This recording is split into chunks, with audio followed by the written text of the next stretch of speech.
Summary of I Have a Dream, by Martin Luther King. Jr. I Have a Dream is a speech. I have a dream एक भाषण है Delivered by Martin Luther King. जो Martin Luther king junior के द्वारा दिया गया है On the steps of the Lincoln Memorial in Washington, D.C. on August 28, 1963. Lincoln memorial स्मारक पर वॉशिंगटन डीओसीओ में 28 अगस्त 1963 को. Here, he speaks यहाँ वो बोलते हैं about his dream of seeing America as a developed country. अपने सपने के बारे में अमेरिका को एक विकसित राष्ट्र के रूप में देखने का. He wants वो चाहते हैं his country free. यह देश आज़ाद हो जाए. From racial distinction between the whites and the blacks. जातीय भेदभाव से गोरों और कालों के बीच के The speech brings a great change in the country. यह भाषण देश में एक बहुत बड़ा बदलाव लाता है King himself. King खुद को establishes स्थापित कर लेते हैं as one of the greatest orators of the world. दुनिया के महानतम वक्ताओं में से एक के रूप में In his speech he requests अपने भाषण में वो विनती करते हैं his audience to maintain peace. अपने श्रोताओं से शांति बनाए रखने के लिए And conduct their movement with dignity. और अपने आंदोलन को सम्मान के साथ जारी रखने के लिए He reminds the authority his promises वो अधिकारियों को याद दिलाते हैं that were made 100 years ago. उनके वादों को जो 100 साल पहले किए गए थे He presents वो प्रस्तुत करते हैं the poor and bad condition of the Negro slaves.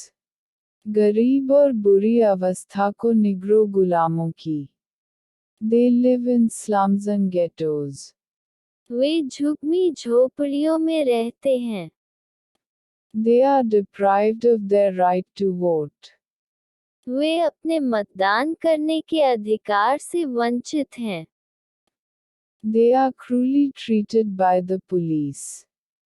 उनके साथ पुलिस क्रूरता से पेश आती है They have lost all hopes of life.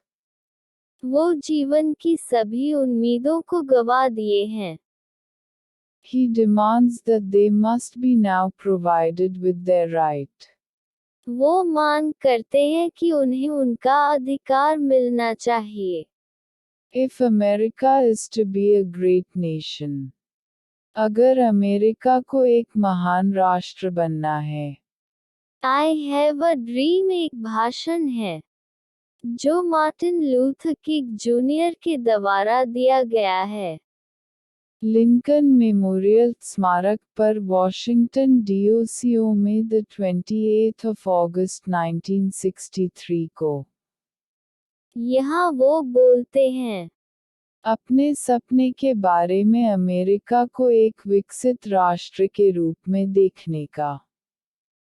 वो चाहते हैं यह देश आज़ाद हो जाए जातीय भेदभाव से गोरों और कालों के बीच के यह भाषण देश में एक बहुत बड़ा बदलाव लाता है किंग खुद को दुनिया के महानतम वक्ताओं में से एक के रूप में स्थापित कर लेते हैं अपने भाषण में वो विनती करते हैं अपने श्रोताओं से शांति बनाए रखने के लिए और अपने आंदोलन को सम्मान के साथ जारी रखने के लिए वो अधिकारियों को याद दिलाते हैं उनके वादों को जो 100 वर्ष पहले किए गए थे वो प्रस्तुत करते हैं गरीब और बुरी अवस्था को निग्रो गुलामों की।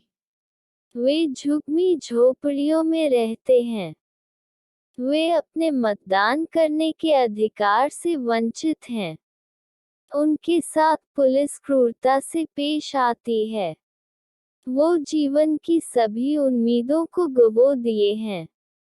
वो मांग करते हैं कि उन्हें उनका अधिकार मिलना चाहिए अगर अमेरिका को एक महान राष्ट्र बनना है। वो प्रस्तुत करते हैं गरीब और बुरी अवस्था को निग्रो गुलामों की। वे झुग्गी झोपड़ियों में रहते हैं। वे अपने मतदान करने के अधिकार से वंचित हैं। उनके साथ पुलिस क्रूरता से पेश आती है। वो जीवन की सभी उम्मीदों को गंवा दिए हैं। वो मांग करते हैं कि उन्हें उनका अधिकार मिलना चाहिए। अगर अमेरिका को एक महान राष्ट्र बनना है,